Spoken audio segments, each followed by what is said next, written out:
Let's turn now, though, to those reports that Aer Lingus is considering shifting its transatlantic services from Shannon to the United Kingdom as the aviation sector continues to struggle with COVID-19 travel restrictions.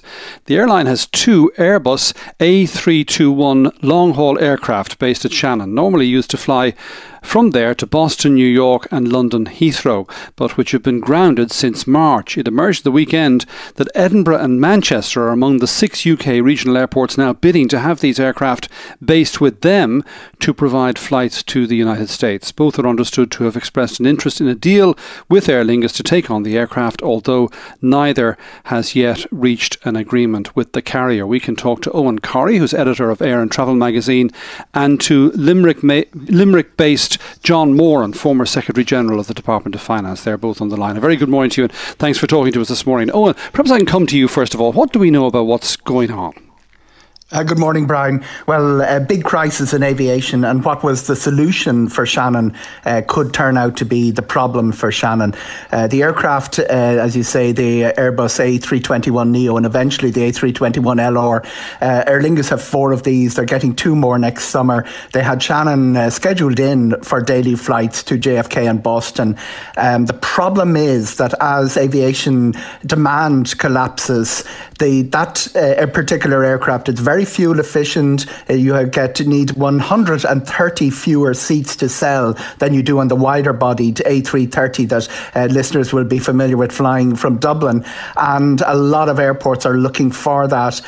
Our biggest problem now is that Aer Lingus is now a Spanish airline, and they have 10 more of those on order. But elsewhere within the group, Willie Walsh, who is still holding on as CEO for the overall group, and he will be replaced sometime in the next year, which could be a further problem. Elsewhere in the group, a lot of other airlines are looking for those particular aircraft because they make more sense on routes that used to have a higher demand. In the absence of an aviation policy from Ireland, because we're still waiting to find out what the Ireland's policy for the next 2-3 years in aviation is, there is a danger these aircraft will be allocated to other airports who are looking for them. John, how much alarm is this causing or leading to in the Midwest? Well, I think, thank you for, first of all, highlighting the issue. I mean, this is a key thing, and I guess it's not just the Midwest. I mean, I suppose the important thing to remember is the Shannon Airport has about 1 million people within 90 minutes drive of it. So this is something that will ricochet and impact Galway, Limerick, Cork, and all of the areas in between and around them. And so, there's reason for a lot of alarm. But I think it's because this is just yet another example of how the government's Project Ireland 2040 plan is not being resourced properly and not being worked on to actually genuinely move now all the hundreds of people that want to move out of Dublin into areas where there's proper infrastructure and services. So this you don't see primarily as an issue in relation to COVID. It's part of a much bigger picture. Yeah, I mean, look, it's really interesting that you picked Manchester and Edinburgh as the 2 that are bidding for these. I mean, these are cities that have seen for some time now a considerable intervention by governments to build those cities up as real hubs and alternatives to London. And that's what we're not seeing in Ireland, and we've been talking about this many times on your programme. But I mean, we're still not seeing semi-states headquartered outside of Dublin. We've seen a new government department created, which looks like it'll be in Dublin again. There's a whole series of decisions that government make that could actually turbocharge the Project Ireland objectives, which we all applaud. And when you fail to do that, then inevitably private companies like Aer Lingus will be harder to convince to actually make decisions that work for them, and that is therefore very dangerous for the region. Eoghan, we did ask Aer Lingus for a statement. They came back to us and said, I quote, "We aren't making a comment on this." So no denial in relation to these reports, but certainly no confirmation that this is being considered either. To what extent might this be a part of a strategy by Aer Lingus to try to force the government's hand on more concessions, support for the aviation sector, particularly in the context of the pandemic? It's not just about concessions. There's huge frustration on the part of our two major airlines, Aer Lingus and Ryanair, that they are being, they continue their services, but they're facing a government which is obstructing every attempt of them to make business and telling passengers effectively you can't fly. Load factors on some of the routes are very low. They are commercial airlines, unlike other governments in Europe. The aviation sector isn't going to look for bailouts from the Irish government.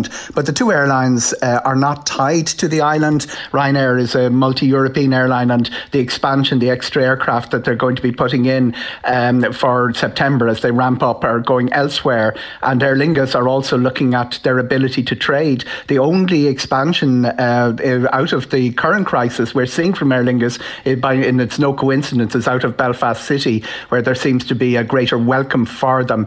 I think you might be right, it could be tactical, but the big decisions are going to be made in October, and our international access could be reduced to a trickle due to the fact that a lot of our international routes are not going to be commercially viable, and that means that some of the aircraft that are on order for Aer Lingus, they have 10 more on order, would be going to other airlines in the group like Iberia. On the other hand, we know the public health advice, it's very clear, and in relation to international travel, and the government is sticking with that public health advice. So the airlines, in effect, are asking ministers to fly in the face of what their own public health experts are saying if they're looking for a significant change in relation to the travel advice. Airlines are international by their nature, Brian. They're looking for something similar to what's happening in the rest of Europe, where the borders were opened on June the 15th. Obviously, individual countries within the 27, about 3 of them have put in more restrictive policies, but we have the most restrictive of all. What the aviation industry did was put together a task force with interim recommendations and final recommendations, which have been ignored. It's quite clear from NEFIT that they are saying we're not the arbiters of international policy. Ronan Glynn even said it at yesterday's press conference that the green list is a matter for the government. What we are hearing is the NEFIT advice. What we're not hearing is what the government's aviation policy is, and when do we start thinking of letting the drawbridge back down again once we've pulled it up? John Moran, you've been there at the heart of government. What's your view in relation to the pandemic and the current travel restrictions? Well, I guess, look, Sean, what I've been saying for some time here is that this is a multifaceted problem that we're facing, and obviously there will be lots of changes in how we come out of this crisis, and it will be a very significant shock. But it is one that hits people very unequally, depending on where they live, depending on what they were doing going into the crisis. And I think we need to see a bigger picture response from the government with more reaction. I mean, there's task forces for the Shannon Estuary that were announced in the programme for government. They haven't started. It's not clear this morning who you might actually talk to about this decision, because this isn't just about airlines. This is about the overall future of an entire sort of, million or 1.5 million people in the country. And so this should be at the level of the Tánaiste for Jobs, the level of the Taoiseach, and they should be responding and explaining to people what's actually happening here. But what, John, would be the impact on a day-to-day, week-by-week basis of the loss of these routes out of Shannon?